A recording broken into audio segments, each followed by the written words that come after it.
On passe au troisième. Là, c'est vraiment pour faire du graphisme, du coup. Alors, il y a du graphisme dedans, t'as raison.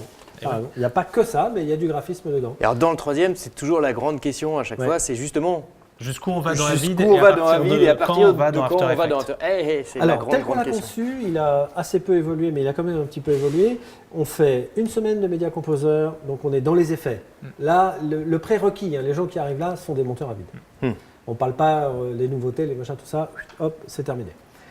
Ils savent. Le stagiaire qui arrive, un prérequis, il sait faire du Media Composer, il est très à l'aise avec Media Composer. Il va faire que de l'effet, que des effets d'habillage pendant une semaine. Puis, il va passer 7 jours sur After. C'est l'initiation After. Donc, il démarre le lundi de la deuxième semaine, il fait de l'After. Toute la semaine, il se repose le week-end, et le lundi et le mardi de la troisième semaine, il fait encore de l'After. 7 jours. Pour avoir des bases, pour être à l'aise, pour savoir faire des petites choses. Tout ça est très concentré sur habillage, des logos, faire tourner des trucs. Métier de monteur truquiste, quoi. C'est monteur Métier de truquiste. monteur truquiste, limite graphiste quand même. Quand tu commences à ouvrir Avec After, du on graphisme. considère Oui, avec qu'il y du a quand même graphisme un peu de dedans, graphisme. t'as raison.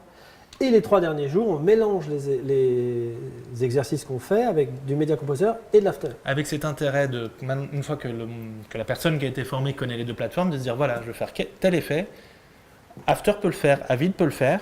Qu'est-ce que Avid je le fait choisis peut-être un tout petit peu moins bien qu'After, mais est-ce que ça va pas être beaucoup plus simple de rester dans Avid pour ne pas sortir? Typiquement, je veux faire un split screen. Ouais. Est-ce que vraiment j'ai besoin d'aller exporter tous mes rushs dans After pour faire mon split screen et le réimporter dans Avid, sachant qu'après, si j'ai une modif, il faudra que je refasse tout de A à Z. Alors qu'Avid fait très bien le split screen, pour le coup, on n'a pas besoin de passer dans After. Typiquement, la réponse à ça, ça va être non, ne passe pas dans After juste pour faire ça. Et ces autres questions aussi, est-ce que je conçois mes éléments d'habillage, mes éléments de trucage pour qu'ils se posent sur une timeline qui est modifiable, juste un élément qu'on va aller poser, et après on va utiliser les effets Avid pour aider à l'intégration, typiquement le 3D Warp, pour que si on a décidé d'un effet qui, comme ça, je sais pas, un truc simple qui se fait, une diapo qui comme ça emmène l'image, fait tourner un petit carnet et arrive sur une autre image, comme ça se fait sur certaines émissions. Est-ce que j'exporte tous mes plans dans After pour mettre la transition dans After, ou est-ce que je fais ma transition transparente sur After et j'apprends à caler des 3D Warp pour pouvoir après les réutiliser, pour qu'après, en fait, ma transition, j'ai plus jamais rien à envoyer dans After, ma transition elle est faite, il y a les petits 3D Warp en dessous qui viennent aider à ce mariage avec After, et du coup, j'ai fait un effet dans Avid, j'ai fait un autre effet dans After, j'ai fait en sorte que les deux se marient bien pour qu'après ce soit, si c'est un élément récurrent, très facile à réappliquer. Vu le temps passé, il faut que ça soit un élément récurrent parce que ça se fait pas en 2 minutes. Hein. Ah oui, non, là on parle d'un truc. On parle d'émissions récurrentes. Complexe, Mais par exemple, après cette formation, il y a des monteurs qui sont appelés régulièrement pour faire ce qu'on appelle de la mise en place de chartes dans les émissions. C'est-à-dire que tu vas faire le numéro 0, le pilote, et en fait, c'est de la timeline que tu as fait qui est la référence, que peut-être 200, 400, 600 émissions, si ça dure 3 ans et que c'est une quotidienne. Les monteurs qui vont se succéder sur ces 600 émissions pendant 3, 4, 5 ans vont partir des modèles que toi tu as fait. Parce que tu veux toi dire qu'ils peuvent se vendre plus cher, ces monteurs-là?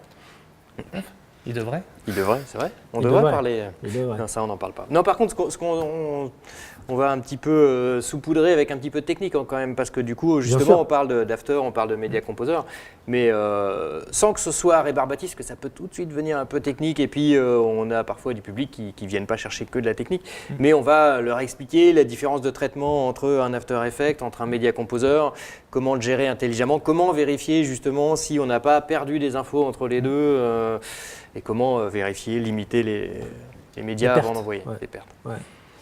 Sachant que quand on passe d'un logiciel à un autre, chaque logiciel gère ses médias à sa manière, comme du bon temps du vieux magnétoscope. Une caméra ne filme pas exactement comme l'autre. Une petite frustration, il te manque un petit quelque chose dont on n'aurait pas parlé? Oh, 2-3 petits trucs.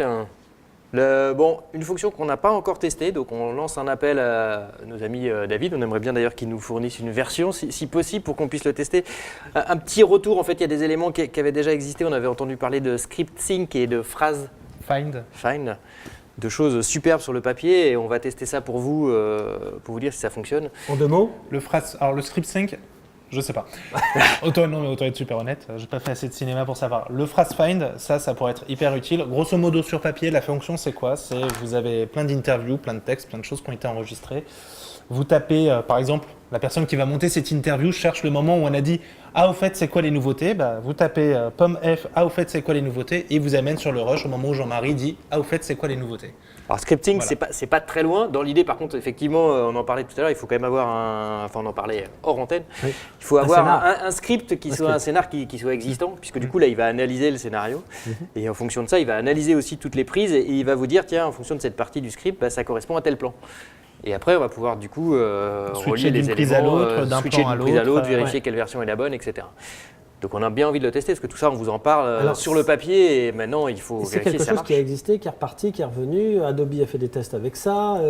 On a ici, nous, une société qui s'appelle Autot, avec laquelle on travaille, qui a pour faculté, enfin, leur algorithme, c'est de recevoir des bandes vidéo et de ressortir du texte sur du Word, enfin, sur ce qu'on veut. Voilà, c'est un truc qui est évident en termes de gain de temps, parce que tu me racontais une anecdote absolument incroyable, c'est que vous avez une armée de gars Sur les émissions, toutes les émissions construites autour d'interviews confession, enfin d'interviews narratives, comme on appelle ça, il y a une armée de petites mains qui écoutent et qui toutes les interviews, et qui qui les adaptent. scriptent à la syllabe près. Mais nous, sauf que ce qu'on fait actuellement, quand on cherche un mot en particulier, on ouvre Word, on fait pomme F sur Word, on cherche le mot, on trouve le timecode et on va au timecode dans le rush. Mais ça va détruire Là, des métiers, ça, en fait. Et pour ça, il ne faudrait pas que ça marche trop. Il ne faudrait pas que ça marche trop. Mais en fait, cette fonction, finalement, parce que moi je me suis fait la réflexion l'autre fois sur mon téléphone. En fait, c'est vrai que maintenant, on peut écrire des SMS avec ça. Il reconnaît ce qu'on dit à la voix et il l'écrit vraiment bien. Donc, si ça marche maintenant avec nos outils, ça va être génial. Ça va nous faire C'est un vrai gain de temps. un vrai gain de Vrai temps. gain de temps. Après, est-ce que ça va vraiment marcher? Ça se trouve, ça marche très bien en anglais. Est-ce que ça va être très bien adapté au français? Parce qu'Avid est quand même une société américaine, donc a priori, la langue anglaise est quand même la première sur la liste. Certainement qu'elle va très bien marcher, que le français ne marchera peut-être pas tout de suite aussi bien que l'anglais. Enfin, là, je sais que À c'est une vérifier. supposition. Parce que... L'appel est lancé. On attend de la part de David un test et on fera évidemment les retours Bien sûr. qu'on enverra sur le site David s'il le souhaite, avec grand plaisir. C'est une opération à cœur ouvert. Exactement. Une petite dernière chose sur le prix. Ça commence à 30 € par mois si on prend un contrat de 3 ans. D'accord. Je vous passe les centimes. Sur un contrat d'un an, on est à 49 € par mois. Et 69 € mensuels, ça sans contrat en fait. Oui. Voilà. Et si on veut l'acheter, 1200. 1200. Moins 1 Si on euro. l'achète, c'est du premier coup, baf, 1200. 1200. Ouais. Sans option, on est d'accord? 1200. 1200. Licence permanente avec plan de mise à niveau annuel. C'est-à-dire que toutes les mises à niveau dans l'année Sont sont comprises. incluses. C'est ça. Tu l'achètes pour un an et pendant un an, toutes les nouvelles versions te sont proposées. seront mises à jour. D'accord. Bon, Ouais. merci messieurs, toujours aussi brillants. Merci infiniment. Merci à toi Euh, de ton invitation. je vous en prie. Alors, comme vous l'avez remarqué, aujourd'hui nous sommes éclairés, c'est parce que nous faisons cette interview by night. C'est-à-dire Yes. que ces deux messieurs ont monté toute la journée dans des différents endroits de post-production de Paris. Et donc, je les en remercie doublement. Pour ce qui concerne ces stages, on avait décidé de faire quelque chose d'un peu déstructuré. On est parti un peu dans tous les sens. Globalement, 3 stages, 3 niveaux. Ces 3 stages sont pris en charge complètement par l'AFDAS. Les gens avec qui on travaille sont des professionnels passionnés par ce qu'ils font, qui n'ont pas leur langue dans leur poche, mais qui sont cash, mais qui disent la vérité et qui bossent avec ces machines nuit et jour, donc en fait, en quelque sorte. Et, Oui, on a fini tard ce soir. On Ouais. a fini tôt ce soir. et Finalement, pour venir ici. pouvoir être là, Oui. pour pouvoir être là. On a pris notre après-midi.